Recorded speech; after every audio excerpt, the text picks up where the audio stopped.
더불어민주당 공식 팟캐스트 진짜가 나타났다 시즌 3 여섯 번째 방송 2부 시작하겠습니다. 1부에서는 김용희 전 의원이 나왔다 가셨고요. 2부에서는 거지갑 의원, 은평갑의 박주민 의원 모셨습니다. 자, 박수! 어서오세요. 네, 감사합니다. 바쁘시죠, 요새? 예, 요즘에 뭐 위원단에도 속해 있고, 그 다음에 좀 국민 홍보단, 촛불 홍보단, 거기 간사도 맡고 있고, 등등등 해서 조금 일을 많이 하려고 하는 편입니다. 네. 이 일을 본인이 많이 하려고 한다 그랬는데, 주위평가가 일을 많일 한다 그런 것 같아요. 네. 인정하는 것 같고, 우리 19대 때 최민희 의원도 일 열심히 한 의원 중에 한 명이었는데, 일 열심히 한 의원이 보기에 20대 박주민 초선 어떻게 보세요?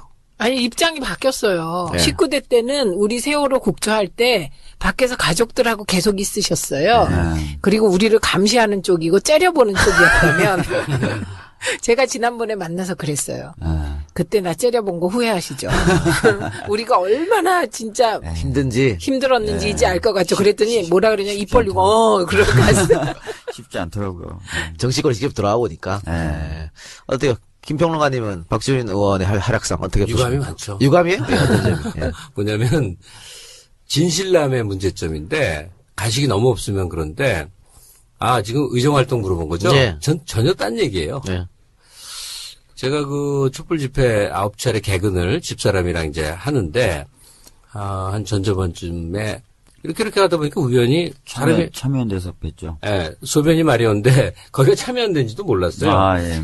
화장실 찾아 들어가서 이제 있는데 제 처가 너무너무 이제 좋아하는 한 서너 명 중에 한 분이 박주민 의원이에요. 네. 막 세월호 시민 단식에도 앉아 있고 그랬기 때문에 이 처가 이 여자가 열렬이거든요. 네. 그러니까 박주민이 딱 보이네? 그러니까 너무 반가워하고 싶지만 그 수많은 사람들이 다 막 친하다고 안다고 괴롭힐 테니까 그러지를 못하거든요. 네. 근데 이 여자는 제가 박주민 의원하고 좀 잘 안다고 생각을 한 거예요. 그래서 내가 아는 의원이 누가 있어. 알 수가 없지. 그래서 계속 쭈뼛 계속 이렇게 날 좀 보라고 왔다 갔다 했네. 근데 박주민 의원은 너무 뒷사람하고 바쁘고 쳐다도 안 봐. 예. 그래서 이렇게 인사를 싹 했는데도 안 받고 계속 그랬어. 그래서 집사람한테 너무 창피했었다는. 그래서 유감이라는. 예. 그러니까 유감은 정말 유감이고. 너무 엉뚱한 얘기다. 유감은 유감이고 어떻게 생각해요? 의정활동. 내용까지 자세히는 모르지만 사람의 신망을 이렇게 받는다는 건요, 그냥 이루어지지 않습니다. 그러니까 우리가 세월호라는 거 가슴 아파하면서도 그 긴 세월 동안 그래도 누군가에 의해서 제일 먼저 떠오르는 건 아무래도 이제 유족들인데 그 누군가에 의해서 이것이 불씨가 꺼지지 않고 왔다고 할 때 어떤 상징적 존재가 돼 있거든요, 박주민 의원이.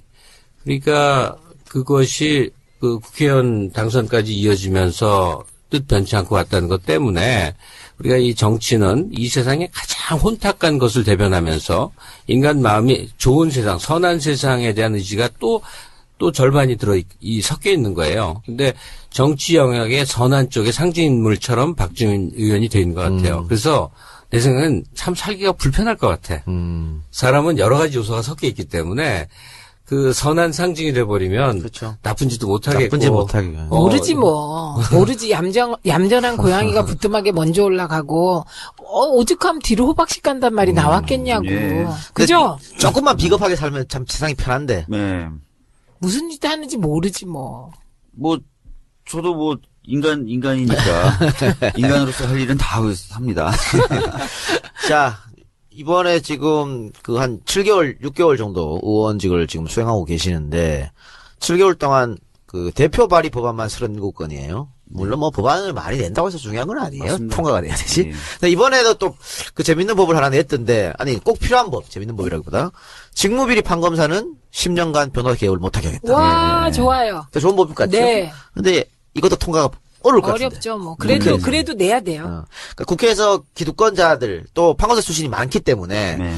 이분들이 쉽게 찬성할까 싶기도 한데 어떻게 생각하세요? 근데 최근에 이제 그 비리법조인들에 대한 국민적 분노가 굉장히 높아져서요. 예. 저는 나름대로 괜찮다고 보고 또 이 법안을 저희 혼자 만든 게 아니라요. 서울지방 변호사회하고 같이 만든 법이에요. 그러니까 변호사들의 지지도 있다라고 생각하시면 될 것 같아요. 예. 그래서 통과 가능성이 좀 있지 않을까 싶은데요. 예. 아닌가요? 너무 순진한 것 같아. 네, 아직 쓴맛을 덜 봤어요. 네. 아유, 제가 그 KBS 청문회법이랑 네. 몇 가지 언론개혁 입법 수정안 통과시킬 때, 정말 쓴맛 많이 봤어요. 그거 안 될 뻔했어요. 이것도 어쨌든 법안이 올라가면 법사위 통과되는 거 아니에요? 맞습니다. 법사위 네. 통과 가능할 것 같아요? 근데 지금 사실은 야가 사당이 되면서 또 개혁보수신당이라고 하는 분들 입장에서도 개혁적인 색깔을 좀 내셔야 되잖아요. 예. 이게 뭐 제가 보기엔 뭐 언론이나 재벌을 건드리는 것도 아니고 해서 예. 다른 법들에 비해서는 뭐 좀 쉽지 한 않을 것 5년으로 깎여가지고 될 것 같기도 해요. 같은데. 아니, 현행이 2년에서 5년이잖아요. 그걸 네. 2배 정도 늘린 겁니다. 개혁 기간은. 예. 자, 그러면 당원 가입 광고 듣고 오겠습니다. 어서 와줘요. 세상을 바꾸는 강한 정당 더불어민주당의 당원이 되어주십시오. 정의가 강물처럼 흐르는 정의로운 사회, 모든 국민의 안전과 생명이 보호받을 수 있는 안전한 사회, 모든 국민이 서로 존중하면서 더불어 사는 사회, 새롭게 번영하는 나라, 평화로운 대한민국을 만드는데 뜻을 같이 하는 사람이라면 누구든지 당원이 될 수 있습니다. 당원 가입을 원하시는 분은 해당 지역 시도당으로 우편 또는 팩스로 입당 원서를 제출해 주시거나 온라인 www.더민주.kr로 언제든지 가입하실 수 있습니다. 네. 그 며칠 전에 그 네티즌 자로 세월 X라는 영상을 공개했습니다. 8시간이 넘는 다큐멘터리인데 굉장히 공을 들여서 만들었다고 하는데 박지원 의원님 혹시 보셨습니까? 저는 솔직하게 말씀드리면 못 봤어요. 이게 8시간이 넘는다 그래서 예. 지금 최근에 좀 시간을 그 정도 내기가 좀 어려서 못 축약본들이 좀 있어요. 그 몇 JTBC 명이 있어? 스포트라이트도 안 보셨어요? 그것도 미처 못 봤어요. 예. 어쨌든 이렇게 네티즌들이 움직이는 것은 너무 답답하기 때문에 그런 거죠. 세월호 의혹이 다 밝혀지지 않았다는 거. 예. 그 핵심 중에 하나가 빨리 선체가 인양되는 것인데 맞습니다. 연말까지는 가능하다고 여러 번 제가 들은 것 같은데 또 한 해가 넘어가 버렸습니다. 예. 언제쯤 된다고 얘기를 들었어요? 지난주에 저희 이제 당 세월호 특위위원들이 팽목에 내려갔다 왔었습니다. 그래서 현장에서 이제 상하이 셀비지라는 인양업체 사장으로부터 브리핑도 받고 또 감리업체인 영국 TMC사로부터도 브리핑을 받았는데요. 현재 그 TMC 즉 감리 회사의 이야기로도 공정의 80%는 끝났다. 가장 어렵다고 얘기됐던 선미와 선수 부분의 리프팅 빔 삽입 작업이 다 끝났습니다. 그래서 말로는 일기만 좋으면 언제든지 들어올릴 수 있는 상태다. 근데 1월, 2월이 그 사고 해역이 굉장히 날씨가 안 좋은 시기입니다. 그래서 3월부터 들어올리기 시작할 거고, 근데 일기는 4, 5, 6월에 계속 좋아지거든요. 그래서 실제 성공은 4월쯤이 되지 않을까. 이렇게 본다 그러더라고요. 빨라도 4월입니까, 그러면? 예. 근데 박준민한테 물어보고 싶은 게요. 그 자로 동영상 안 보셨어도 상관없는데 네. 자로가 인터뷰 통해서 한 말이 그거야, 핵심이. 내가 이러이러한 문제 제기를 했다. 네. 그러니까 이건 정부 발표랑 아주 배치가 되지 않느냐. 그렇죠. 그게 의미하는 바는 초보적인 조사도 제대로 안 된 거다. 네. 그래서 내가 이걸 하는 이유는 강력한 제2 특조위. 제2의 세월호 특조위가 만들어지기를 맞습니다. 원해서 그런 거다. 네네. 거기에 대한 민주당의 대응은 어떤 거예요? 지금 아시다시피 이제 기존 세월호 특조위의 기간을 연장하는 법안을 당론으로 채택해서 입법화 시도를 했다가 농해수위에서 다 안건조정위원회로 회부돼 버렸습니다. 새누리당의 안건조정위원회로 잡아버리는 바람에요. 그래서 이런 정식적인 방법, 일반적인 방법으로는 통과할 수 없다고 생각해서 지금 패스트 트랙을 써서 지정을 했어요.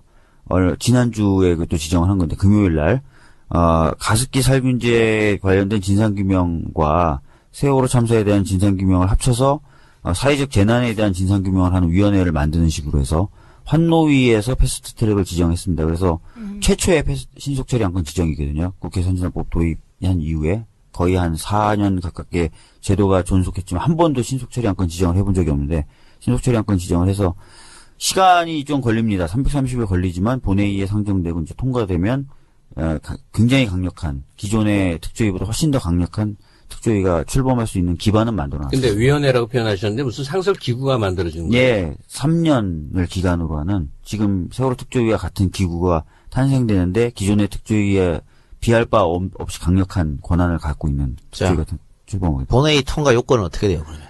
본회의에서는 과반 수면 되는데요. 과반 참석, 과반 찬성이에요? 예. 근데 신속처리 안건 지정했으니까 본회의까지는 시간만 지나면 당연히 상정이 됩니다. 330일. 330일. 11개월. 갑자기 한숨이 나오네. 근데 내년 11월에 그래서 이제 통과가 되는 건데요. 아까 말씀드렸던 것처럼 이양은 4월에 될 가능성이 큽니다. 그렇기 때문에 패스트 트랙을 걸어놨지만 손 놓고 있을 수는 없고요. 협상을 통해서 좀 시기를 앞당길 수 있도록 최선의 노력을 또 다해야 되는 과제가 근데요, 있어요. 이게 만약에 정권 교체가 되면 네. 그 11월을 기다릴 필요 없이 그렇죠. 정부 차원에서 특별법. 예, 특별법 정부가 해도 되죠. 행정부가 하는 거죠. 정부가 그냥 정부가 정부 해버려도 산하의 돼요. 기구를 만들어서 그냥 해버리면 예, 되죠. 예, 예. 예. 예. 그러니까 길이 네. 있어요. 그럼요. 예. 그러니까 이제 세월호가 왜 침몰했는지 그 원인 밝히는 것도 중요하고 또 하나는 대통령이 7시간 동안 도대체 무엇을 했느냐 이것 밝히는 것도 중요한 것 같고 이것도 다 지금 특검으로 넘어가는 상태죠. 대통령 7시간은. 대통령 7시간은 지금 국정조사 및 특검에서 수사 대상 및 조사 대상으로 삼고 하고 근데 있죠. 왜 이번에 국조 안 들어가셨어요? 저한테 그런 질문을 하시는 분들이 많은데요. 저한테는 제안이 안 들어왔었어요. 근데 뭐 근데 제가 듣기는 그 교문위라고 예, 교문회 하는 위주로 했죠. 예. 아니, 그럴 거기에서 필요- 집중된 질문이 있기 때문에 거기에 능한 사람들 위주로 뽑았다 이렇게 말을 네, 하는데 일리 있는 일 아니에요? 오랫동안 추적해왔던 분들 중심으로 구성된 건 맞습니다. 예. 가령 안민석 의원 같은 사람은 준비가 7, 8년이 된 사람이에요. 그럼요. 예. 그러니까 그런 사람 중심인 게 자연스럽지 않았나 이런 네, 생각이 또 드는데. 국정감사에서 교문위가 열일을 했기 때문에 그 연장선상에서 아마 했다고 보고요. 근데 뭐 조금 아쉬운 건 있습니다만은 뭐 예.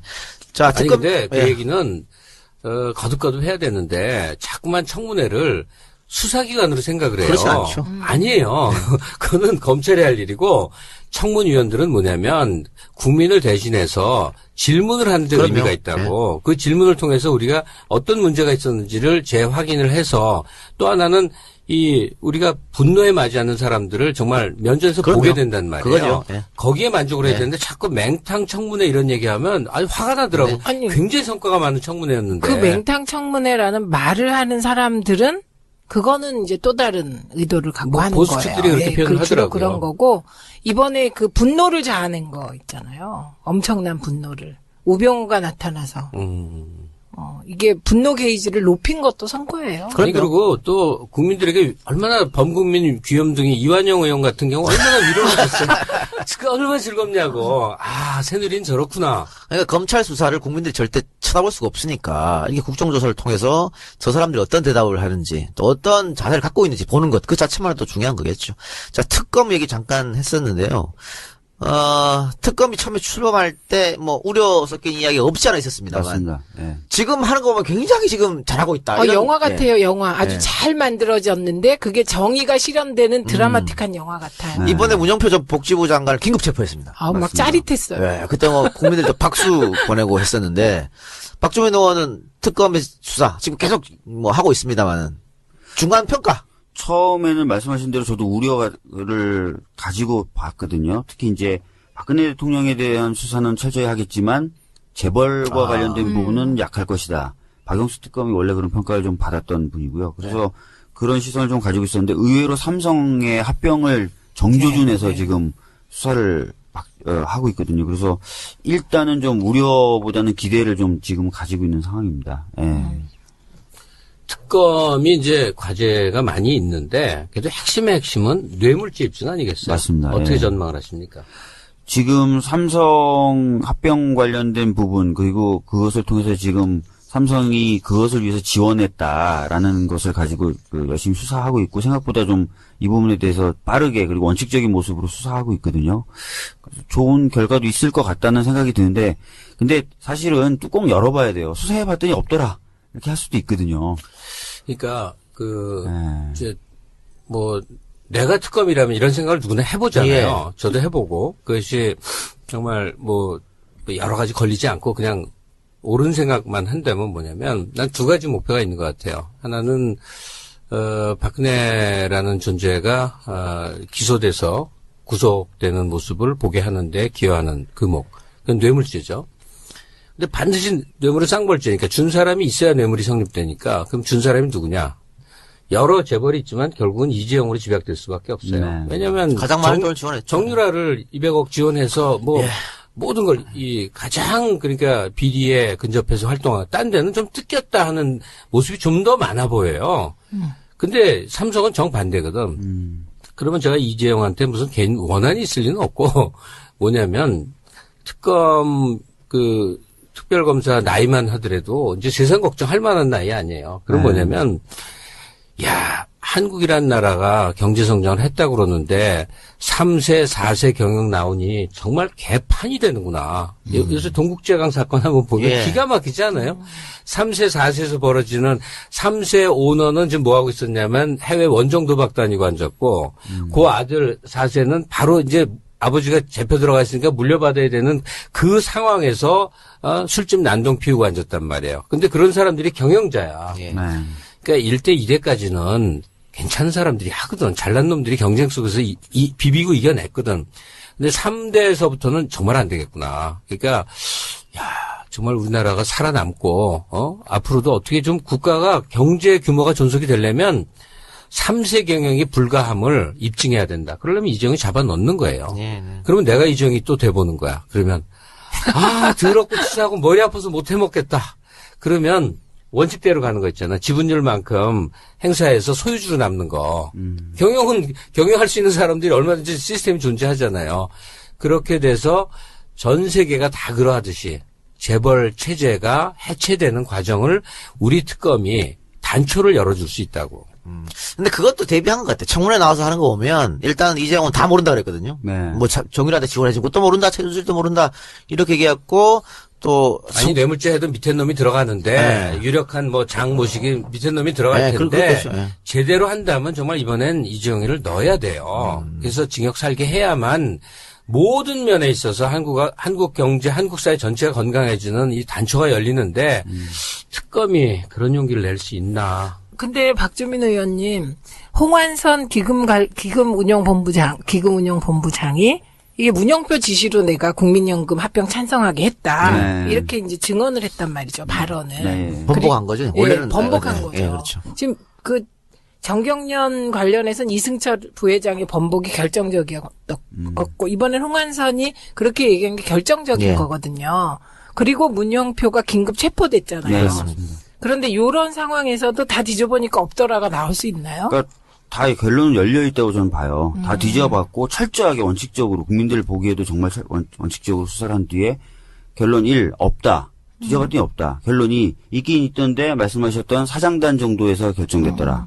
결론 3, 이재용 회장도 관여됐더라. 왜냐하면 대통령 독대를 했었으니까. 세 가지 결론이 저는 다 열려있다고 보거든요. 검찰의 특성은 이렇다 그러더라고요. 특검도 아마 예외는 아닐 것 같이 보여주는데 수사를 다 한대요. 특히 중요한 사건은. 그 다음에 이제 깔 때 수위를 조절하죠. 정치적 고려를. 네.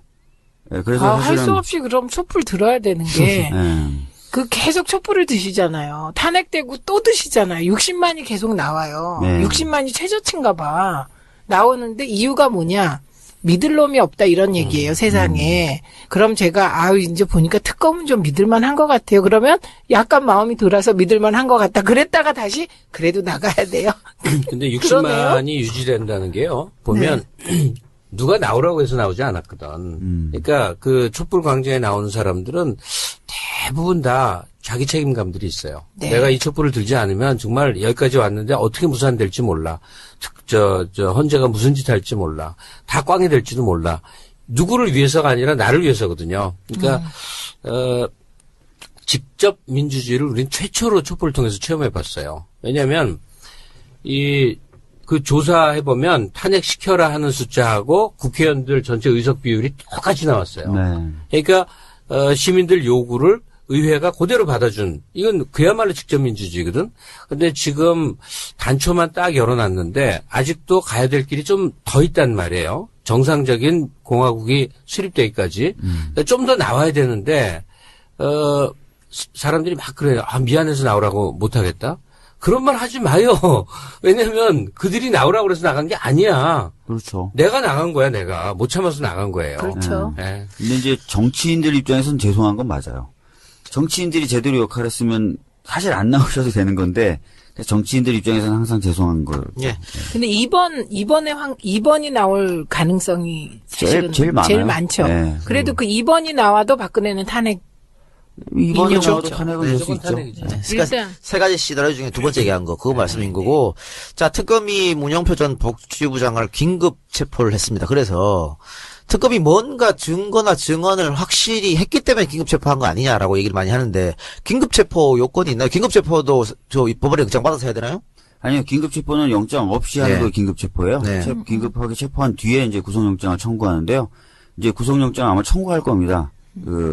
48시간 내에 풀어주지 않기 위해서는 영장 청구해야 되거든요, 구속영장을. 근데 영장 청구하는 내용을 보면 뭘 단서로, 긴급 체포했는지? 긴급 체포했는지 나올 겁니다. 지금 아직 못 보신 상태예요? 아직까지 뭐 밖으로 나온 얘기는 없어요. 그 증거 인멸에 우려가 있어서 긴급 체포했다라고 언론에는 나오던데. 뭐 그 얘기는 아마 관계자들이 뭐 전화 통화나 또는 수시로 만나서 회의를 한다거나 이런 정황을 포착했을 가능성이 있어요. 네. 그리고 안종범 수석 수첩에서 보면 다른 기업은 뭐 현대 뭐 얼마 이렇게 금액을 썼는데 삼성은 그냥 승마라고만 적어놨더니 금액이 없어. 그냥 승마라고만. 그래서 분명히 삼성하고 연관이 있을 것 같고. 자, 어쨌든 우리가 특검 수사는 기대하면서 지켜봐야 되는데요. 이게 네. 지금 어떻게 70일 수사 기본입니까? 네네. 그리고 30일 연장이죠. 네. 그런데 지금 대통령이 탄핵됐으니까 30일 연장을 하고 싶으면 누구한테 얘기를 해야 되는 거예요? 뭐 엄격히 얘기하면 황교안 총리 권한대행이 해야죠. 어떻게 생각하세요? 도장을 찍어줄까요? 30일 연장에? 뭐 찍으나 안 찍으나 탄핵된 이후에는 뭐 찍을 것 같은데요. 글쎄요, 뭐 황교안 총리 같은 경우에 처음에 이제 적극적인 막 행보를 보이다가 요즘에 좀 소극적인 태도를 좀 보이잖아요. 여러 가지 의미가 있는 것 같아요. 두 가지 관점에서 볼 수 있을 것 같은데 야당이나 또 국민들이 째려보고 또 그것이 이제 박근혜 탄핵 정부에 오히려 도움이 안 된다고 생각해서 약간 수비적으로 돌아섰을 수도 있고 또는 몇 가지 문제에 있어서 저는 권한이 없습니다라고 얘기하려고 하는 포석일 수도 있어요. 하나는 이제 헌재 재판관 같은 경우 그 얘기는 하거든요. 임기가 더 남았다라는 말은 하면서 공석이 돼도 자기는 임명할 수 없습니다. 뭐 이런 식의 나중에 그 색깔을 좀 펼칠 수가 있고 수사기간 연장에 대해서도 지금 뭐 그런 얘기를 할 수 있죠. 저는 뭐 적극적으로 그렇게 하기가 어렵습니다라고 얘기할 수도 있겠죠. 근데 박주민 의원이 법조인이니까 더 알겠지만요. 황교안 총리 정도면 굉장히 선배죠. 굉장히 선배죠. 예. 한 15년 이상 선배 아니에요? 아니 더 될 걸로 돼요? 알고 있는데요. 예. 아니 근데 내가 어디서 들었는지 모르겠는데 우리가 황교안에 대해서 너무 많이 오해하고 있다 그런 얘기를 좀 들었는데 제가 황교안 처음에 총리이 됐을 때 막 그 신문 칼럼을 썼는데 엄청난 경계의 내용을 썼었어요. 그냥 조용히 물러갈 게 아니에요. 옛날 김기춘 같은 사람일 거라고 생각을 한 거예요. 정치 공작을 하고 뒤에서 무언가 끊임없이 일을 도모하는. 근데 그동안에 총리 재임 기간도 받고 그다음에 지나간 살아온 행적에 아는 사람들이 평판을 보니 능동적으로 뭘 하는 사람이 아니라는 거야. 그런 그릇은 아니다. 하명, 내려온 명을 네. 열심히 하는 사람이지. 관운이 좋아서 그까지 갔다. 아니, 그러니까 무력해서 여기까지 왔다는 거야. 능동적으로 일을 꾸밀 위인이 아니기 때문에 황교안이 대통령 꿈꾼다고 그러는데 그 꾸라고 열심히 격려하라 이거야. 일도 그르친다고. 네. 그래서 뭐 그렇게 겁내지 말라고 그러는데 그 얘기를 해준, 하여간 그 좀 굉장히 신뢰성 가는 얘기였었는데 어쩌면 지나온 거 보니까 그런 것 같아요. 황교안 총리는 뭐 일이, 좀 뻣뻣하고 뭐 어쩌고는 있었지만 그 사람이 뭐 모의한 거 그렇게 구체적인 게 없거든요. 김기춘 때하고 비교가 안 된다고. 뭐 그렇습니다. 그래서 여러 가지 다면적 평가 가능한 사람인데요. 제가 지금 확인해보니까 저보다 사실은 22년 빨리 되셨어요. 그러니까 22년 정도. 아버지 거리네, 아버지. 예. 근데 이분이 이제 말씀하신 대로 투명한 색깔이고 그냥 기능적인 그런 기술자, 공안 기술자고 그래서 김기춘이라든지 이런 사람들의 지시에 의해서 많이 움직였을 것이다라고 보는 경우도 있는 반면에 또 예를 들어서 세월호 때 유병원 쪽으로 확 몰고 갔다거나 이런 걸 또 황교안 당시 법무부 장관의 작품이라고 보는 사람들도 있어요. 그걸 황교안 작품으로 보는 거예요? 아, 보는 김기춘이 아니라? 사람들도 있어요. 네. 실제로 이제 아마 그런 평이 나왔다는 건 그 무렵에 굉장히 능동적으로 움직였을 가능성이 있고. 아니, 난 그건 김기춘 작품으로 아주 믿어심치 않아. 저도 뭐 김기춘 그럴 수 있습니다. 작품이라고 그리고 보는데. 통합진보당 해산 때 굉장히 적극적으로 역할을 했거든요. 그때 이제 박근혜 대통령이 이게 명이 꿈을 떨어지니까 받았다 그러던데. 열심히 하는 거예요. 그러니까 김기춘이 다 꾸미고 요거는 네가 열심히 해봐. 요건 네가 열심히 해봐. 그러지 뭐 않았을까요? 그랬을 수도 있고요. 예. 이제 다른 얘기 좀 해봅시다. 자, 우리가 늘 말합니다만은 뭐 정권 교체가 돼야 뭐든 다 이루어져요. 그렇죠? 네. 다 이루어지는데 그만큼 정권 교체가 중요한데 지금 박주민 의원 지역구 은평 네네. 갑 지역구가 지난 대선에도 아마 민주당 투표가 더 많이 나왔는 걸로 네. 알고 있는데 예. 그때보다 더 많이 얻어야 될 거 아니에요? 박주민 의원이 더 열심히 해가지고. 사실 뭐 그런 각오하고 있죠. 예. 근데 어때요? 지역 활동은 잘 하고 계세요? 지금 워낙 바쁘셔가지고 지역 활동 잘 못할 것 같은 생각 드는데. 사실 이제 그렇게 이제 인상을 가지실 수도 있는데 지역에 있는 행사는 거의 뭐 하여튼 최선을 다해서 참석을 하고 있고요. 온라인 당원이 굉장히 늘어나고 있습니다. 전국적으로도 그렇지만 저희 지역구도 한 달에 근 100명씩 늘어나고 있어요. 온라인 당원이. 그래서 그 온라인 당원을 오프라인으로 좀 끌어내는 작업들을 1월부터 계속 할 겁니다. 그리고 기존 당원들도 활동력을 배가시키기 위해서 여러 가지 이제 1월부터는 행사들을 잡을 겁니다. 근데 이제 그런 건 있어요. 지역위원장이 A 후보를 지지한다. 이렇게 되면 다 끌어모으기 힘들어요. 그래서 저는 최대한 좀 제가 어떤 후보를 지지한다 하더라도 좀 드러내지 않고, 그 다음에 두 번째 드러낸다 하더라도 다른 후보를 지지하는 분들도 대선 당의 어떤 후보가 정해지면 다 같이 모여서 하는 걸 원칙으로 각자 좀 후보 지지 활동을 하자. 이런 얘기를 좀 요즘에 계속 하고 다니거든요. 뭐 그런 식으로 좀 준비들은 조금씩 해나가고 있습니다. 네. 그러니까 저 지역구처럼 저런 곳은 정말 일하기 좋은 곳이에요. 남양주도 갑 지역은 디소이 조직해라. 그럼 막 짜자작 해서 200명이 돼요. 근데 이제 어디서 선거가 승패가 결정나냐면 저희 지역구. 남양주 병. 가장 보수적인데. 그래서 2012년에 만표진데. 그러니까 여기를 시장 때 김한정 후보가 7,000표로 줄였어요. 이번에 제가 4,000표로 줄였거든요. 여기서 비기면 이기는 거예요. 그러니까 우리는 늘 경기 동북부에서 져요. 네. 그러니까 여기가 전략 지역이죠. 이번 선거에서. 결국은 내 지역구가 제일 중요하다. 근데 대선에서. 근데 박주민 의원은 지역구 차원이 아니라 이번 대선 과정에서는 조금 특별한 역할이 있어야 될 것 같아요. 전국을 뭐 돌아다니다거나 그런 말씀하시는 건가요? 그러니까 박주민 의원이 지렛대가 돼야 될 일이 있는데 네. 난 우리 전통에서 참 지금 좀 지워버리고 싶은 그런 게 안빈낙도 뭐 귀거래사 명철보신 이런 것들이에요. 그러니까 권력을 탐하지 않는 걸 너무 좋게 여기다 보니까 정권 가령 수립 과정에서 열심히 노력하고 난 아무 직책도 안 맡고 고향으로 돌아가 이런 걸 아름답게 미덕으로 얘기해요.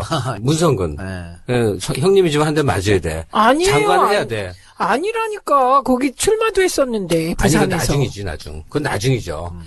그러니까 참여하라는 얘기예요. 근데 이 얘기를 왜 하냐면 세월호 가족들 때문에 그러는데 그분들도 지금 세월호는 3번의 굴절 과정을 거쳐요. 처음 사고 났을 때 온 국민이 같이 울었어. 그 다음에 이 조사 보상 1년의 과정 동안에 좌파 유족들 뭐 해갖고 그냥 완전히 오물을 뿌려주는 그래서 평범한 사람들은 지겹다요. 처음에는 슬프다. 두 번째는 지겹다요. 세월호만 하면 지겨운 거예요. 왜냐 공방이 벌어지니까. 그러다가 딱 탄핵 과정에 딱 접어드니까 박근혜 행각을 보면서 뭘 느꼈냐면 이렇게 부당하게 억울하게 처우받았구나를 다시 깨달은 거예요. 그렇죠. 다시 깨달은 거야. 대통령이 관심도 없었다. 네, 정상적인 나라가 아니었다는 걸 깨닫는 거예요. 네. 난 그래서 세월호 가족들도 무슨 정치적 욕심 내지는 무슨 뭐 사적 욕망 구현하는 건 추호도 아니고 차기 대선에서는 우리가 비정상적인 국가에서 이러한 일이 있었다를 의미하는 상징체라고 생각을 해요. 그리고 그분들도 그러한 쪽으로 자신들이 이 중요한 선거에서 역할을 하는 것에 마다하지 않으셨으면 좋겠고 그걸 설득할 수 있는 사람은 박주민 의원이에요. 그런 얘기. 그분들이 정치 가다 보면 불순한 것 같고 또 비난받을 게 두렵고 막 싫고 이럴 수 있잖아요. 그런데 사실은 우리의 지난 정권이 비정상적인 이상한 국가 말로 설명되지 않는 이 국가 같지 않은 국가였다는 것을 입증하는 아주 상징적인 존재들이니까 이분들이 역할을 하시는 게 난 필요하다고 봐요. 아니 뭐 지난 총선 때 세월호 유족들이 박주민 의원 지역구 가서 탈 이렇게 뒤집어 쓰면서까지 응원해주고 박영을 도왔죠. 그렇죠, 박영을 도왔죠. 근데 그분들도 이제 또 뭐 누가 하라고 안 해도 국가를 아마 또 당연히 나설 뿐이라고 생각하고 그 남양주 병 얘기 나왔으니까 지금 그 현역이 새누리 국회의원이잖아요. 네. 그분 어디 친박에 남아있어 비박으로 갔어요. 지금 보류로 분류되어 있어요. 근데 거기는 청와대 정무비서관 했어요. 김기춘 밑에서. 그러니까 원조 친박인 거죠. 제 입으로 말하기 싫어요. 정말.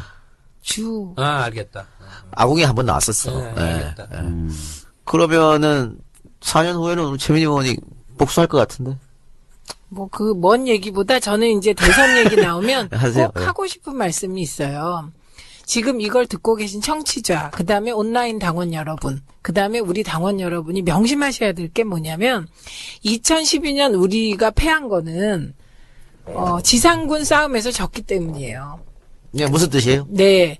우리는 흔히 선거를 얘기할 때 공중전을 바라봐요. 후보와 후보 주변만 보는데 대통령 선거에서 표를 긁어 모으는 보병이 필요하거든요. 네. 네. 그래서 그러니까 가능하면 자기 지역구에 지역위원장 중심으로 현역이든 아니든 똘똘 뭉치셔서 그 지역의 이전 득표율을 보셔야 돼요. 그 득표율에서 우리가 20% 더 딴다. 이런 각오로 지역 구석구석으로 파고드셔야 돼요. 그게 온라인상으로 파고드셔도 좋고, 그리고 뭐 오프라인상에서 영역을 넓히셔도 좋고. 그러니까 우리끼리만 있으면 대선에서 보병들이 보병 역할을 잘 못합니다. 네, 그래서 이제 디지털 소통위원회에서는 각 지역위원회별로 온라인에서 활동할 사람을 100명씩 묶어라 이렇게 지금 공문이 다 내려갔거든요. 네, 그래서 추미애 대표께 말씀드렸더니 거긴 일주일 만에 93명이 모였더라고요. 대표 지역군 달라. 저는 2주 모았는데 지금 57명밖에 못 모았거든요. 그러니까 충성도가 높은 그렇죠. 디지털 위원들 지역구별로. 네. 그렇게 모으면 25,300명이에요. 예, 그러면 충분히 당 조직에서 합법적으로 우리 입장 알리고 이제 말하자면 유언비어 같은 거 들어오면 쭉 중앙에 올라가서 대응 논리 만들어서 퍼뜨리고 이렇게 혈맥을 만들어가고 있거든요. 근데 이게 온에서만 돼도 안 되거든요. 그러니까 아까 박주민 의원도 이제 오프로 끌어오려고 1월부터 하신다고. 네, 그렇게 해야 될 것 같아요. 근데 거긴 온 당원들이 이렇게 따로 묶여 있죠. 그러니까 카톡이든 어디든. 저희가 보니까 그거 주시던데 온라인 당원 가입했던 분들 연락처 네, 주셔가지고 계속 밴드로 묶고 있고 네. 묶인 밴드에 이제 행사 같은 걸 공지해서 좀 나오시게 만들려고요. 네, 그러니까 이렇게 모범적으로 한 10개 지역구가 해서 그걸 의총할 때 사례 발표를 하면 다른 의원들도 다 하시게 돼요. 그리고 중앙위원회 때 또 발표하면 원외 지역위원장들도 다 하시게 돼요. 그러면 이제 대선 때 우리가 이제 저쪽에서 시발단을 만들든 백알단을 만들든 정말 충성스러운 SNS 요원들이 대응할 수 있죠. 예. 자, 대선 얘기 나왔으니까 어젠가요? 문재인 전 대표가 경선 룰 하단대로 다 받아줄 수 있다. 이런 이야기를 했습니다. 네, 새 시대의 맏형이 되시겠다고 하니까 당연히 그래야죠. 동의하시는 겁니까? 네, 저 100% 동의합니다. 그렇다면 지금 박원순 시장이나 이재명 시장이 요구하는 것은 완전 국민 경선 아니겠어요? 네. 네. 2012년에도 완전 국민 경선 했어요. 네. 그리고 그때 결선 투표까지 다 받았어요. 당내에서. 네. 근데 뭐 결선 투표는 50% 넘어서 이루어지지 않았던 거고 이번에 네. 아마 그렇게 될 것이다. 그건 모르죠. 해봐야 알지만 어쨌든 제도는 다 열어야 된다. 저는 이렇게 생각해요. 그러면은 2012년도에는 완전 국민 경선해서 그냥 당원도 비당원도 다 참여하는, 당원은 당연히 한 표씩 주고 이렇게 네, 됐는데 그 당원의 퍼센트를 늘리지 않으면 이번에 그 온라인 10만 당원 참여석한 분 이런 분들이 좀 섭섭해 하실까봐. 네, 불만이 있지 않을까요? 저는 우리 다 당원 돈 내고 이렇게 하고 있는데 왜 우리 우리한테 온당원들 가중치를 주지 않느냐? 너무 지혜로우시고 판을 다 읽고 계셔서 막 조마조마하실걸요. 룰 갖고 혹시 갈등이 일어날까봐. 온라인 당원보다는 저는 그냥 들은 얘기인데 오래된 당원분들께서 진짜 오랫동안 해오신 분들이 그러면 오랫동안 당원한 사람과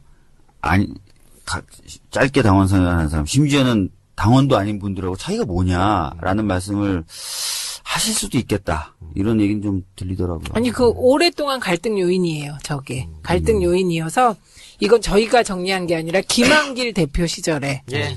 당직은 당원에게, 그렇죠. 공직은 국민에게. 국민에게. 예. 이게 가장 당원 중심적 사고를 하는 대표 체제에서 정리된 거예요. 예. 그리고 그때도 뭐 문재인 대표도 이 주장 또 최재성 의원도 이 주장에 다 공감했었으니까. 네. 근데 우리가 예.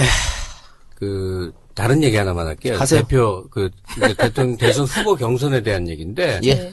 저는 여기 사람들이 너무 싫어할 보수 쪽 사람들하고 어울리고 술 먹고 그런다 그랬잖아요. 예. 야, 그쪽엔 거의 확신을 갖고 있는 게 뭐냐면 예. 조용히 안 끝난다 이거지. 아, 더민주 경선이? 더민주 예. 경선은 예. 거의 광란의 장이 될 것이다. 뭐 지쳐나가고 네, 뭐 탈당하고 싸우고 네. 우리 옛날에 많이 네. 야당사에 정말 네. 정말 피튀기는 들어온 많은 일들이 있었거든요. 새누리의 바람이겠죠. 뭐. 아니 근데 절대로 그런 일이 없을 것 같이 저는 보이는데 한 사람 한 사람을 보면 그런 말을 하는 사람들이 또 아무 뭘 모르고 하는 사람들도 아니에요. 어떻게 전망하세요?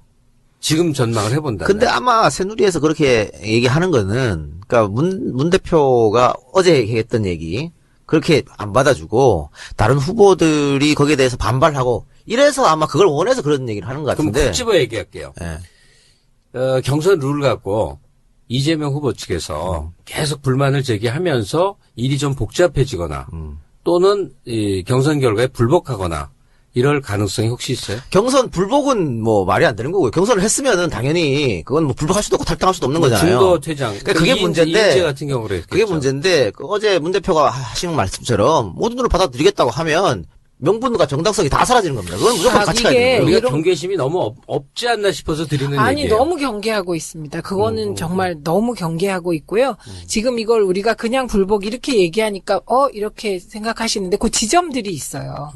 이 말하자면 갈등이 일어날 소지가 있는 그게 완전 국민 경선으로 할 거냐 당원을 몇 프로 넣을 거냐 예. 요 당원 포션을 가지고 한번 갈등이 일어날 수 있어요. 그런데 요 부분을 이제 말하자면 당원의 지지율이 가장 높은 1위 후보가 고집하지 않겠다 예. 이렇게 열어버린 거잖아요. 그래서 일단 요 소지는 없어진 거예요. 두 번째 뭐가 있냐면 지역순회 경선을 할 것인가 말 것이냐예요. 네, 근데 지역순회 경선을 하게 되면 대충 이건 보통은 다 해야 돼요. 예, 그리고 이건 이재명 후보도 박원순 후보도 안희정 후보도 바래요. 네. 특히 현장에 강한 연설에 강한 분들은 다 바라게 되어 있죠. 대신 지역 순회는 확 축약이 되겠죠. 한 달밖에 시간이 예, 그런데 없으니까. 시간이 없으니까 축약이 돼서 그냥 이거 저 혼자 생각해 본 건 4개 권역 정도로 나누어서라도 해야 되는 거다. 그래서 지역 순회 경선이 하나의 쟁점이 돼요. 몇 개를 할 것인가. 더 중요한 게 뭐냐. 어느 지역부터 할 것인가예요. 그게 중요하지. 네, 그러니까 이게 갈등의 지점들이 있어요. 그럴 때 지금 문재인 후보가 나 그거 다 열 거야.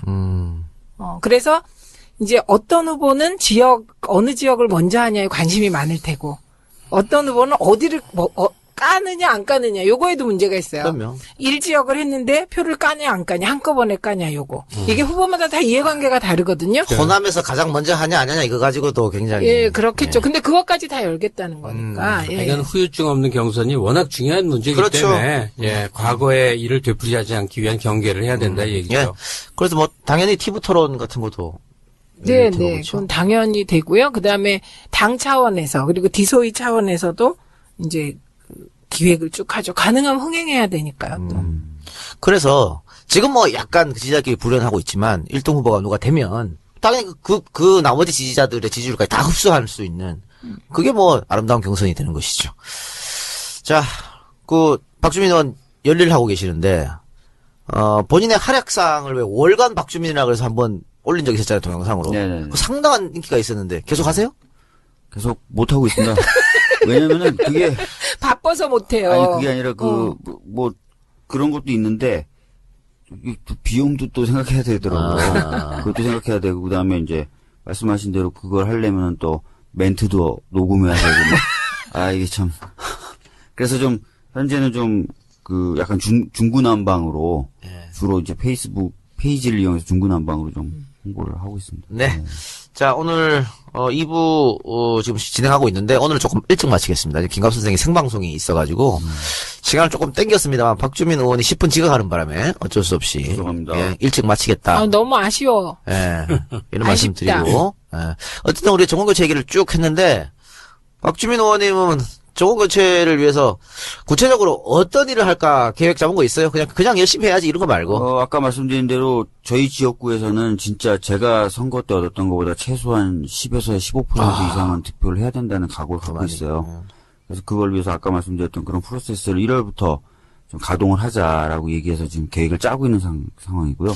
두 번째는 이제 저희 지역구만 그렇게 하면 안 되니까 뭐 홍보단 같은 게 만들어진다면 또 전국적으로 돌면서 그런 것도 좀 기여를 해볼 마음도 있는 거고요. 어때요? 재민이 봤을 때는 우리 박지문 의원이 전국구 스타 같습니까? 네. 전국구 스타 좀 돼야 전체 전국을 돌아다니지 효과가 있지. 박주민 뭐- 의원은 전국구 스타예요. 전국구예요? 왜냐 우리 엄마가 아니까. 네. 우리 엄마가 거지갑을 아니까. 전국 스타 뭐 아니다 하더라도 예를 들어서 호남이나 이쪽에는 또 저희 국회의원이 아예 없어요. 네네. 예, 그러니까 이제 아마 그런 쪽을 돌 때는 다른 이제 의원들이 십시일반해서 짜서 가야 될 것 같다는 생각이 들고요. 그런 건 당연히 해야 된다고 생각합니다. 네. 저런 각오로 이제 현역이건 아니건 지역위원장들이잖아요. 네. 위원장들이 하면 이기는 거죠. 예. 재민이 의원도 취약 지역에서 열심히 저는 너무 취약이죠. 예, 열심히 해주시기 그래도 똔똔 만드는 게 목표입니다. 네. 하여튼 뭐 김한수 평론가하고 저하고는 마이크 앞에서 열심히 노력하겠습니다. 네, 이제 올해 마무리네요. 저 진짜가 나타났다 참여로서는 올해로서 마지막일 텐데, 일부 때 했던 얘기 다시 한번 반복할게요. 기뻐할 땐 기뻐해주세요. 예, 지금 민주당 지지자로서는 이보다 더 좋을 수는 없습니다. 뭐 너무 경계해가 기뻐할 것까지 누르지 마시고, 예. 이제 그리 멀지 않은 시간에 민주당 정권이 등장해서 온갖 비상식들을 되돌이키는 과정, 그리고 남북관계 복원하거나 재벌을 건드려야 되는 굉장히 큰 과제 앞에서 흔들리고 공격받을 때 이제 또 그때 우리가 할 일이 생기는구나 이런 예. 마음 정도 다지면서 그 축하의 마음으로 송구영신하면 좋겠습니다. 예. 자, 민주당을 지지했던 많은 우리 진짜가 나타났다 청취자 여러분들 한 해 동안 고생하셨습니다. 감사드리고 새해 복 많이 받으시기 바랍니다. 박지민 의원님 청취자한테 마지막 인사하고 끝내도록 합시다. 예, 오늘 일단은 좀 늦게 와서 죄송하고요. 그렇습니다. 근데 대선에 누가 후보가 되더라도 하여튼 더불어민주당 입장에서는 당의 후보가 결정되는 순간 다 모여서 밀고 나갈 거니까요. 그 점에 대해서는 걱정 안 하셔도 된다는 말씀 드리고 싶습니다. 예, 재민이 의원도 마지막 인사해 주세요. 아니요, 새해 인사. 좀 더 하세요, 박주민 의원님. 예? 더 하세요. 다 했는데요. 하세요, 재민이 의원. 새해 인사. 예, 정권 교체를 위하여 다같이 아자. 네, 고맙습니다. 네, 감사합니다. 고맙습니다. 네, 그 며칠 전에 그 네티즌 자로가 세월 X라는 영상을 공개했습니다. 8시간이 넘는 다큐멘터리인데 굉장히 공을 들여서 만들었다고 하는데 박지원 의원님 혹시 보셨습니까? 저는 솔직하게 말씀드리면 못 봤어요. 이게 8시간이 넘는다 그래서 예. 지금 최근에 좀 시간을 그 정도 내기가 좀 어려서 못 축약본들이 좀 있어요. 그 JTBC 몇 명이 있어. 스포트라이트도 안 보셨어요? 그것도 미처 못 봤어요. 예. 어쨌든 이렇게 네티즌들이 움직이는 것은 너무 답답하기 때문에 그런 거죠. 세월호 의혹이 다 밝혀지지 않았다는 거. 예. 그 핵심 중에 하나가 빨리 선체가 인양되는 것인데 맞습니다. 연말까지는 가능하다고 여러 번 제가 들은 것 같은데 또 한 해가 넘어가 버렸습니다. 예. 언제쯤 된다고 얘기를 들었어요? 지난주에 저희 이제 당 세월호 특위위원들이 팽목에 내려갔다 왔었습니다. 그래서 현장에서 이제 상하이 셀비지라는 인양업체 사장으로부터 브리핑도 받고 또 감리업체인 영국 TMC사로부터도 브리핑을 받았는데요. 현재 그 TMC 즉 감리 회사의 이야기로도 공정의 80%는 끝났다.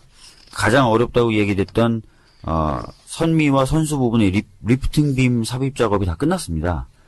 그래서 말로는 일기만 좋으면 언제든지 들어올릴 수 있는 상태다. 근데 1월, 2월이 그 사고 해역이 굉장히 날씨가 안 좋은 시기입니다. 그래서 3월부터 들어올리기 시작할 거고, 근데 일기는 4, 5, 6월에 계속 좋아지거든요. 그래서 실제 성공은 4월쯤이 되지 않을까.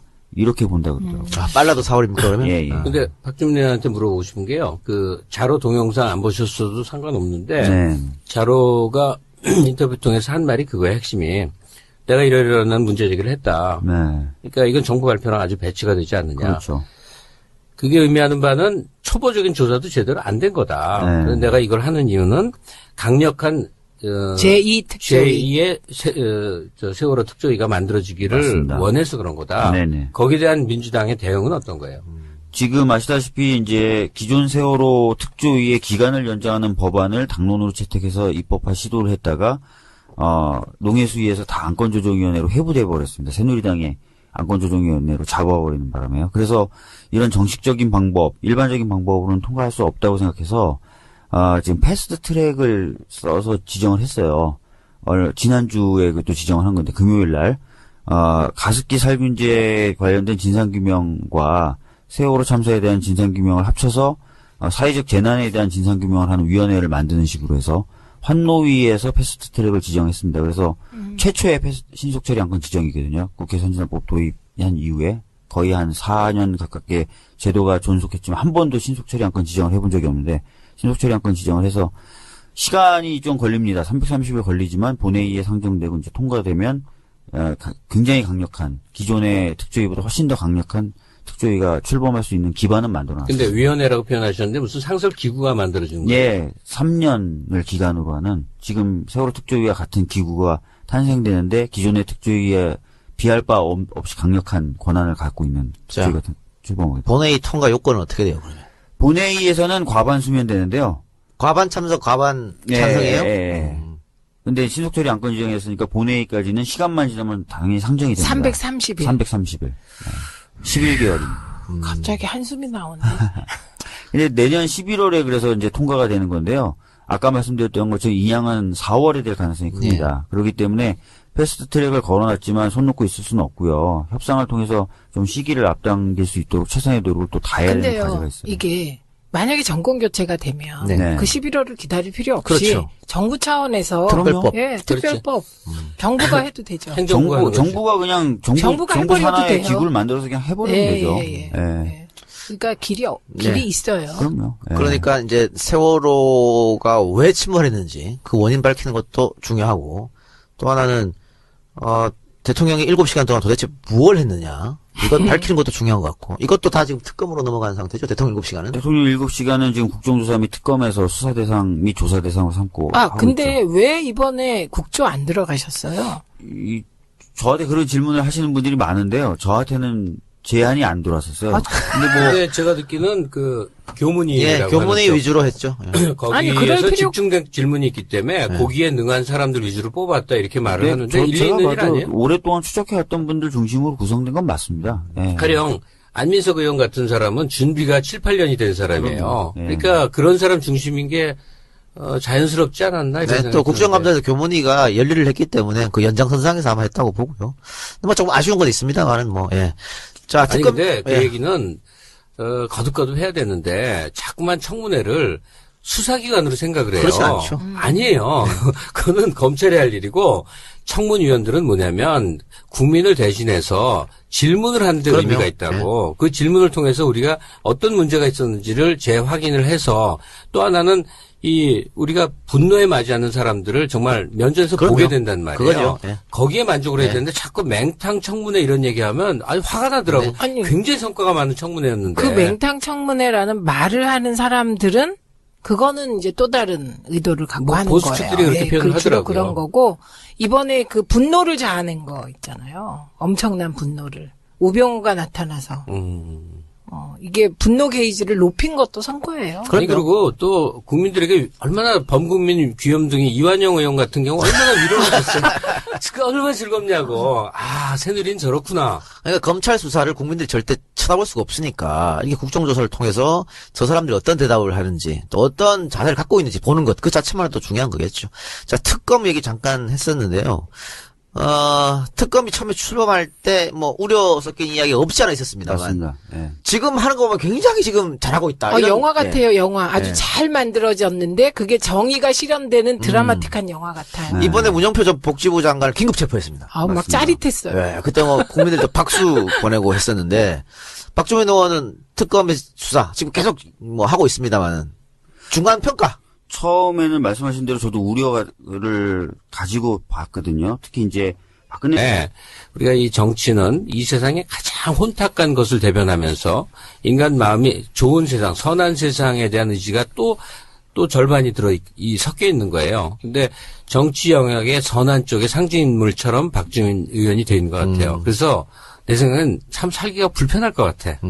사람은 여러 가지 요소가 섞여 있기 때문에 그 선한 상징이 돼버리면 그렇죠. 나쁜 짓도 못하겠고. 나쁜 짓 못하게. 모르지 뭐. 모르지. 얌전한 고양이가 부뚜막에 먼저 올라가고 오죽하면 뒤로 호박씩 간단 말이 나왔겠냐고. 예. 그죠? 근데 조금만 비겁하게 살면 참 세상이 편한데. 네. 무슨 짓 하는지 모르지 뭐. 저도 인간이니까.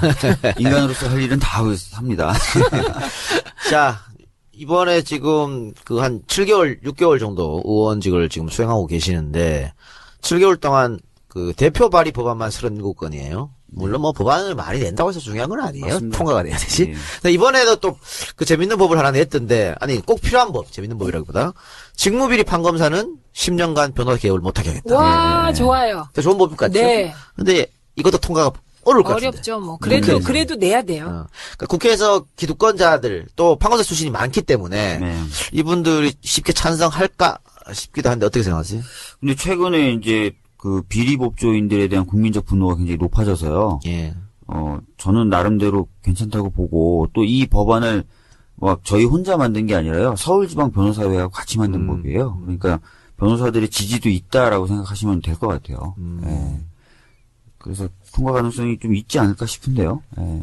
아이. 아닌가요? 너무 순진한 것 같아. 네, 아직 쓴맛을 덜 봤어요. 네. 아유, 제가 그 KBS 청문회법이랑 네. 몇 가지 언론개혁 입법 수정안 통과시킬 때, 정말 쓴맛 많이 봤어요. 그거 안 될 뻔했어요. 이것도 어쨌든 법안이 올라가면 법사위 통과해야 되는 거 아니에요? 맞습니다. 법사위 네. 통과 가능할 것 같아요? 근데 지금 사실은 야가 사당이 되면서 또 개혁보수신당이라고 하는 분들 입장에서도 개혁적인 색깔을 좀 내셔야 되잖아요. 예. 근데 이게 뭐 제가 보기엔 뭐 언론이나 재벌을 건드리는 것도 아니고 해서 예. 다른 법들에 비해서는 뭐 좀 쉽지 한 않을 것 같은데. 5년으로 깎여가지고 될 것 같기도 해요. 근데 현행이 2년에서 5년을 제한해요. 그걸 네. 2배 정도 늘린 겁니다. 변경 기간을. 예. 자, 그러면 당원 가입 광고 듣고 오겠습니다.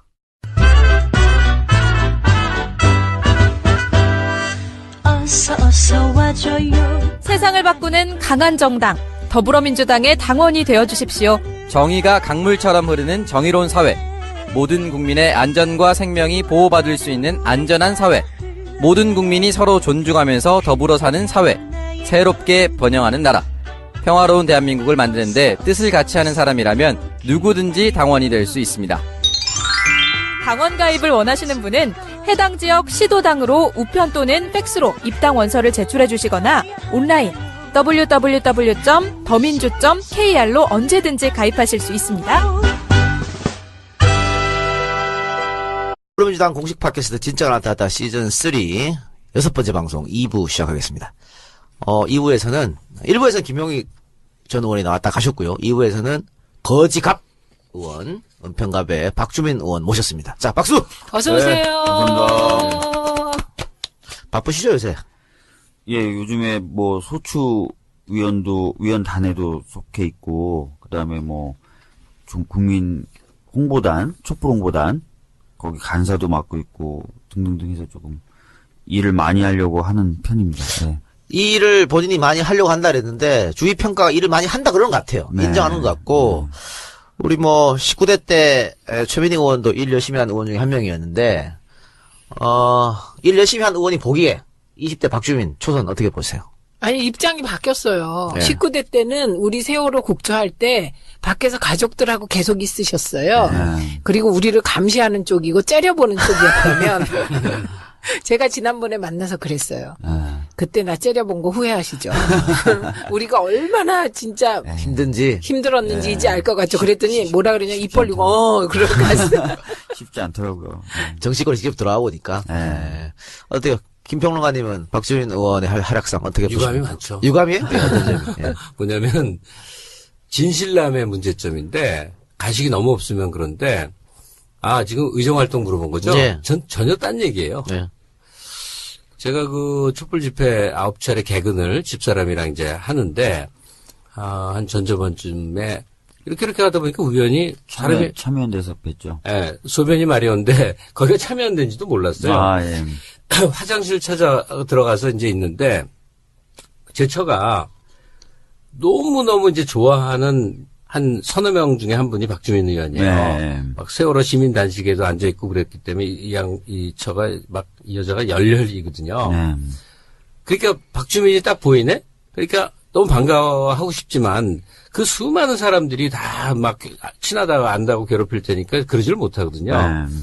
근데 이 여자는 제가 박주민 의원하고 좀 잘 안다고 생각을 한 거예요. 그래서 내가 아는 의원이 누가 있어. 알 수가 없지. 그래서 계속 쭈뼛 계속 이렇게 날 좀 보라고 왔다 갔다 했네.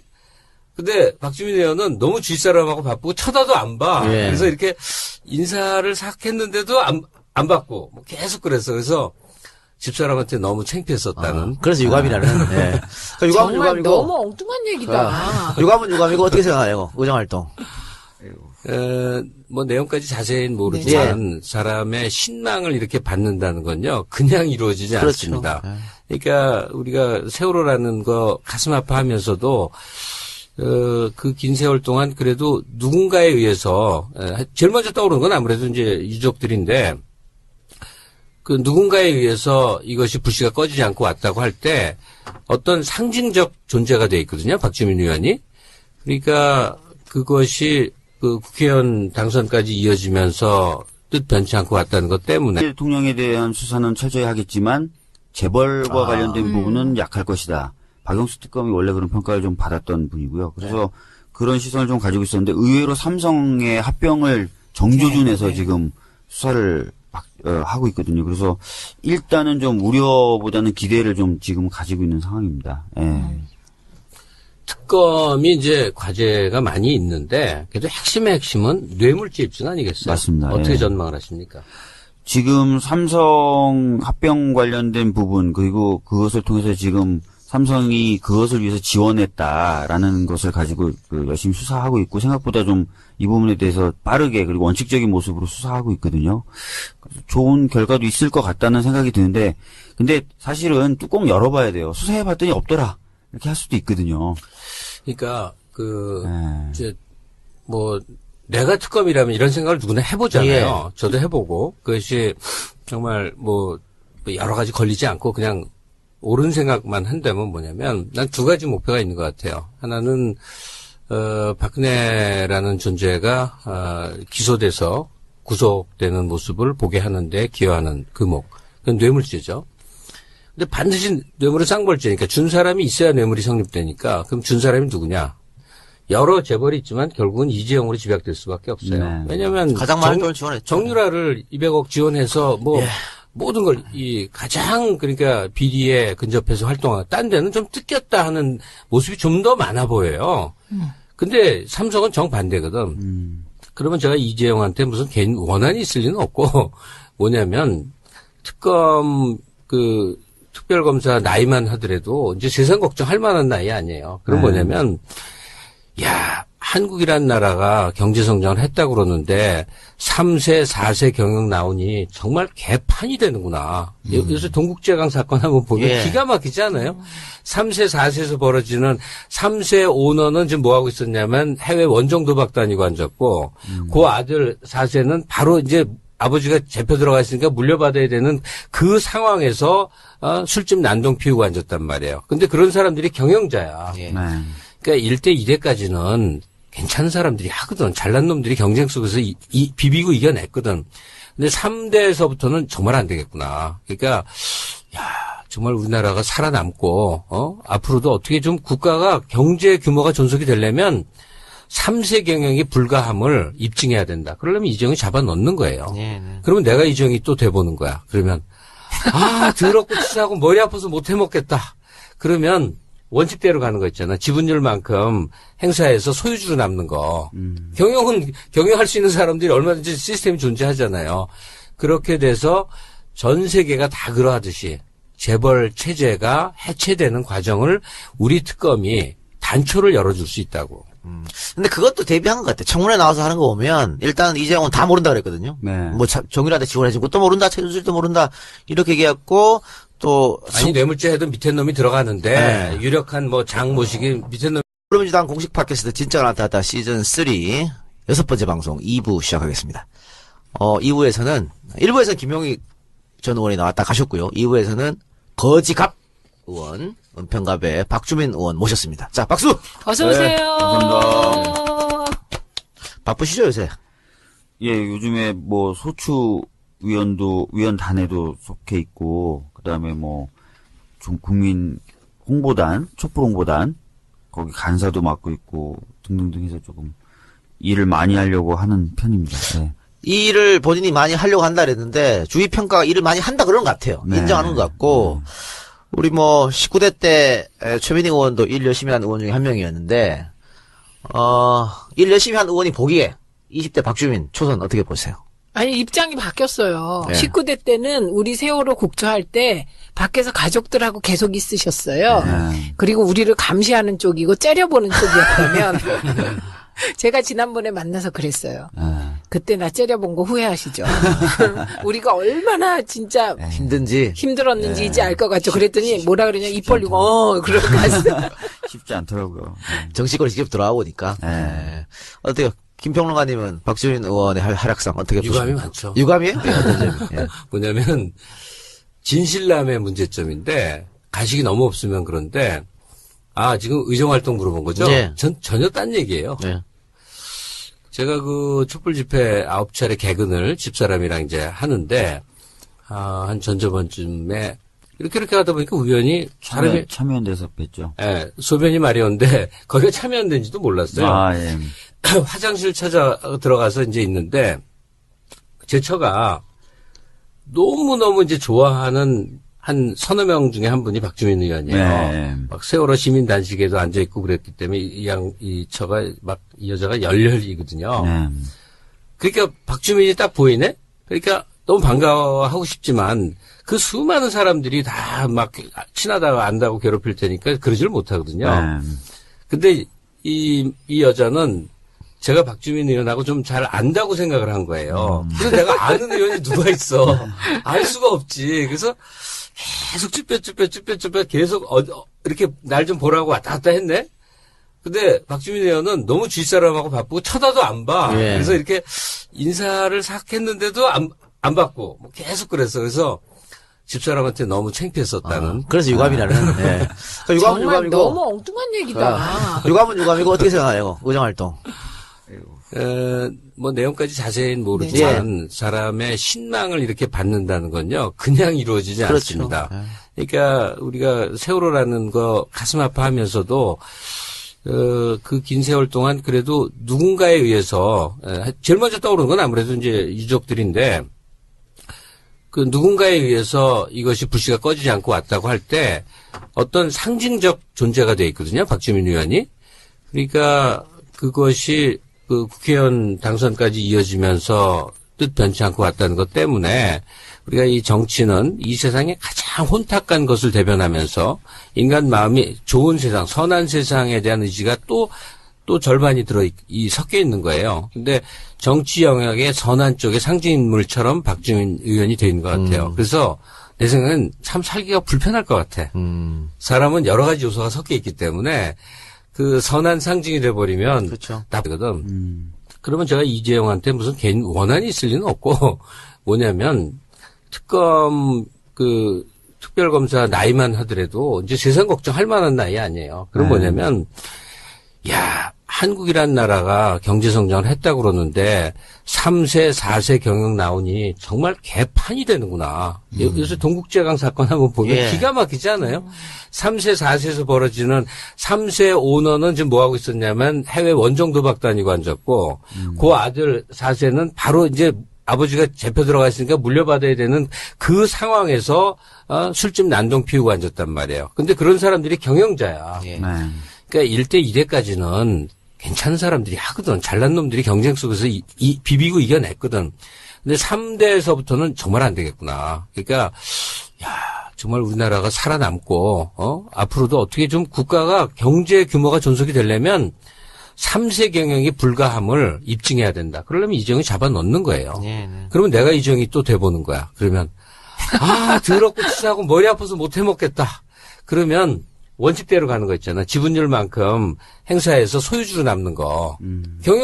경영할 수 있는 사람들이 얼마든지 시스템이 존재하잖아요. 그렇게 돼서 전 세계가 다 그러하듯이 재벌 체제가 해체되는 과정을 우리 특검이 단초를 열어줄 수 있다고.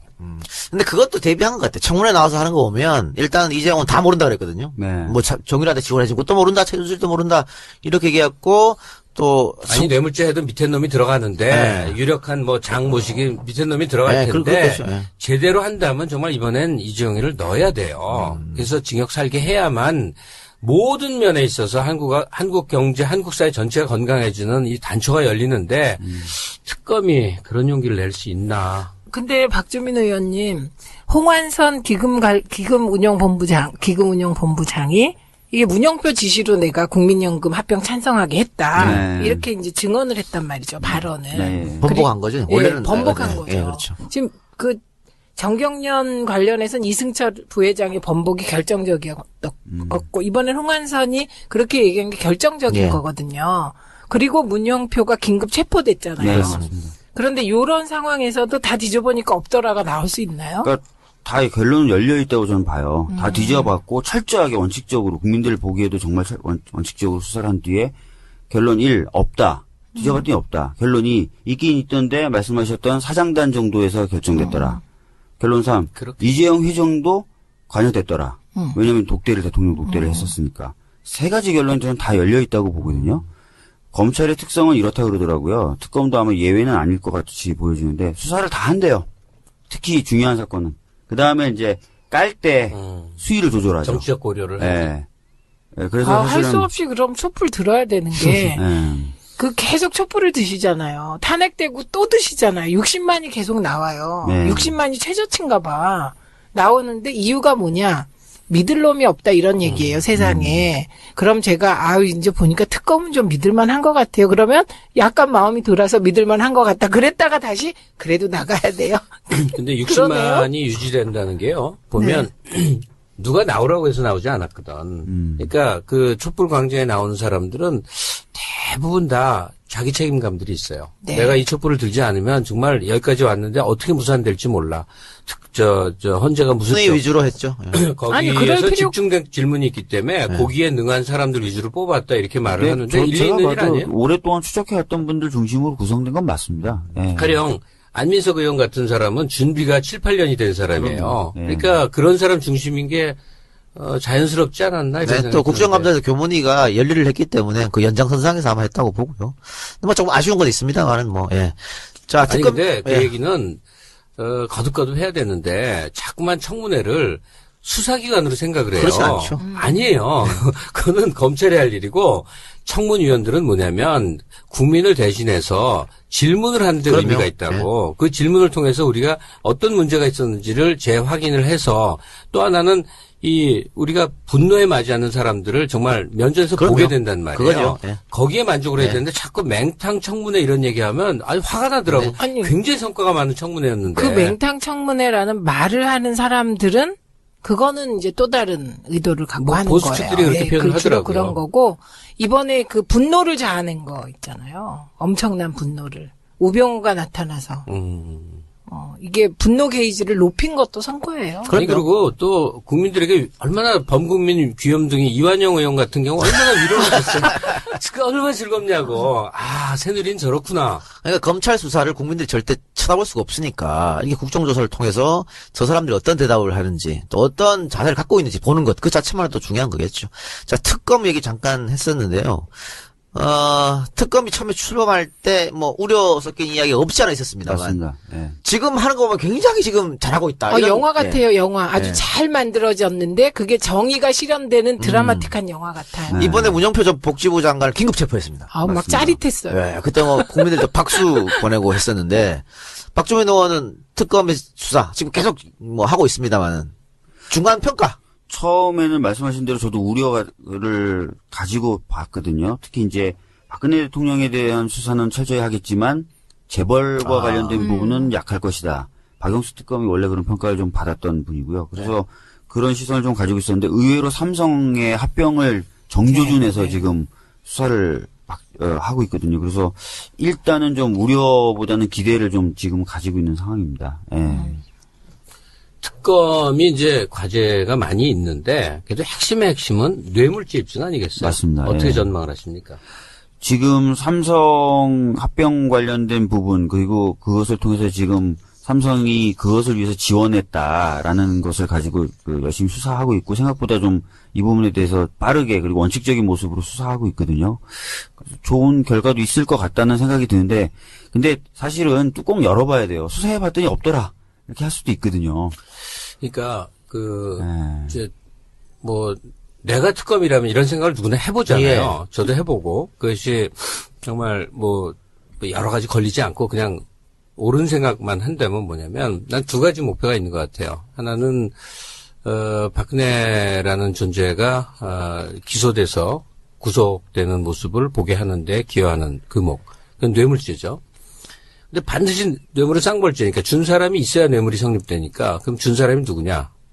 여러 재벌이 있지만 결국은 이재용으로 집약될 수밖에 없어요. 네. 왜냐하면 가장 많은 돈을 지원했죠. 정유라를 200억 지원해서 모든 걸 가장 그러니까 비리에 근접해서 활동하고 딴 데는 좀 뜯겼다 하는 모습이 좀 더 많아 보여요. 근데 삼성은 정반대. 나쁜지도 못하겠고. 나쁜지 못하게. 모르지 뭐. 모르지. 얌전한 고양이가 부뚜막에 먼저 올라가고 오죽하면 뒤로 호박씩 간단 말이 나왔겠냐고. 예. 그죠? 조금만 비겁하게 살면 참 세상이 편한데. 네. 무슨 짓 하는지 모르지 뭐. 저도 인간이니까 인간으로서 할 일은 다 합니다. 자, 이번에 지금 한 7개월, 6개월 정도 의원직을 지금 수행하고 계시는데 7개월 동안 대표 발의 법안만 37건이에요. 물론 뭐 법안을 많이 낸다고 해서 중요한 건 아니에요. 맞습니다. 통과가 돼야 되지. 네. 근데 이번에도 또 재밌는 법을 하나 냈던데 꼭 필요한 법, 재밌는 법이라기보다 직무비리 판검사는 10년간 변호사 개업을 못하게 하겠다. 와, 좋아요. 좋은 법일 것 같죠? 네. 근데 이것도 통과가 어려울 것 같은데. 어렵죠, 뭐. 그래도 내야 돼요. 그러니까 국회에서 기득권자들 또 판검사 출신이 많기 때문에 이분들이 쉽게 찬성할까 싶기도 한데 어떻게 생각하세요?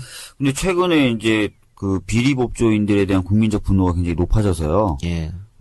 저는 나름대로 괜찮다고 보고 또 이 법안을 저희 혼자 만든 게 아니라요. 서울지방 변호사회하고 같이 만든 법이에요. 그러니까 변호사들의 지지도 있다라고 생각하시면 될 것 같아요. 예. 그래서 통과 가능성이 좀 있지 않을까 싶은데요. 예. 아닌가요? 너무 순진한 것 같아. 네. 아직 쓴맛을 덜 봤어요. 네.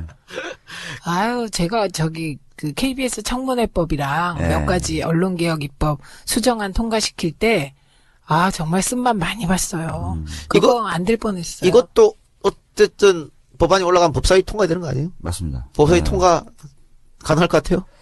근데 지금 사실은 야가 4당이 되면서 또 개혁보수신당이라고 하는 분들 입장에서도 개혁적인 색깔을 좀 내셔야 되잖아요. 예. 이게 제가 보기엔 언론이나 재벌을 건드리는 것도 아니고 해서 다른 법들에 비해서는 좀 쉽지 한 않을 것 같은데. 5년으로 깎여가지고 될 것 같기도 해요. 근데 현행이 2년에서 5년이잖아요. 그걸 2배 정도 늘린 겁니다. 기간은. 예. 자, 그러면 당원 가입 광고 듣고 오겠습니다.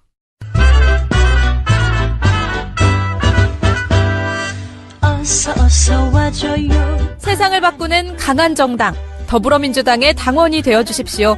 정의가 강물처럼 흐르는 정의로운 사회, 모든 국민의 안전과 생명이 보호받을 수 있는 안전한 사회, 모든 국민이 서로 존중하면서 더불어 사는 사회, 새롭게 번영하는 나라, 평화로운 대한민국을 만드는데 뜻을 같이 하는 사람이라면 누구든지 당원이 될 수 있습니다. 당원 가입을 원하시는 분은 해당 지역 시도당으로 우편 또는 팩스로 입당 원서를 제출해 주시거나 온라인 www.더민주.kr로 언제든지 가입하실 수 있습니다.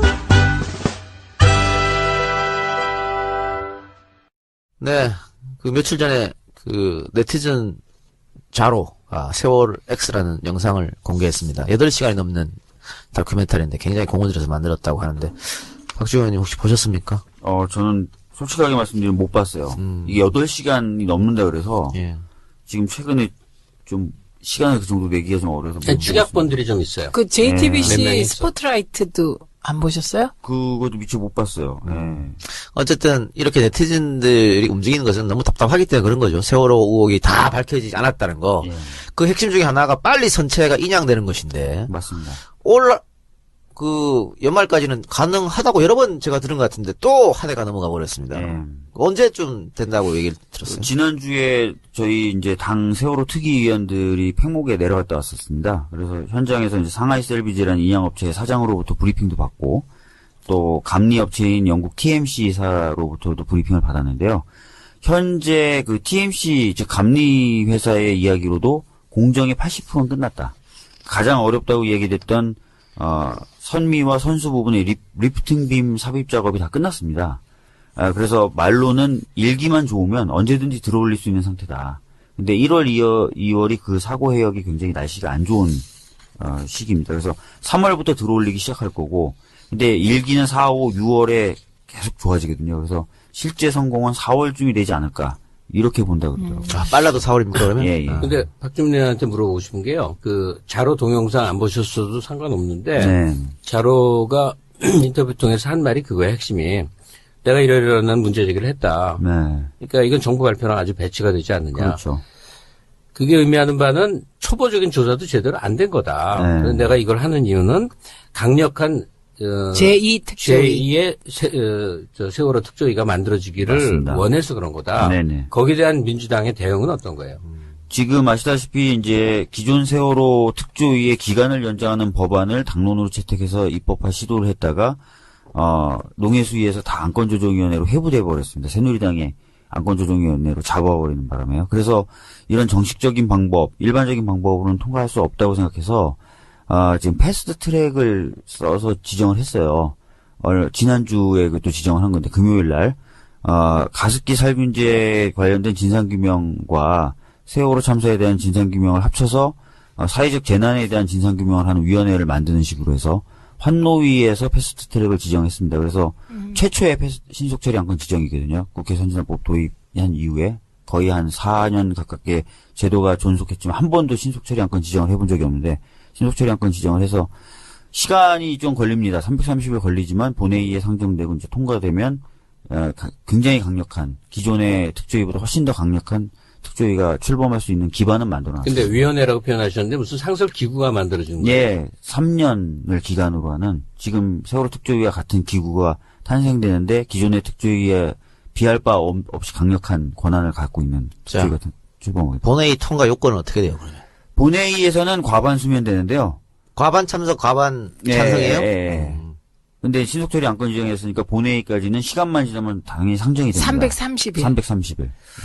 11개월입니다. 갑자기 한숨이 나오네. 근데 내년 11월에 그래서 이제 통과가 되는 건데요.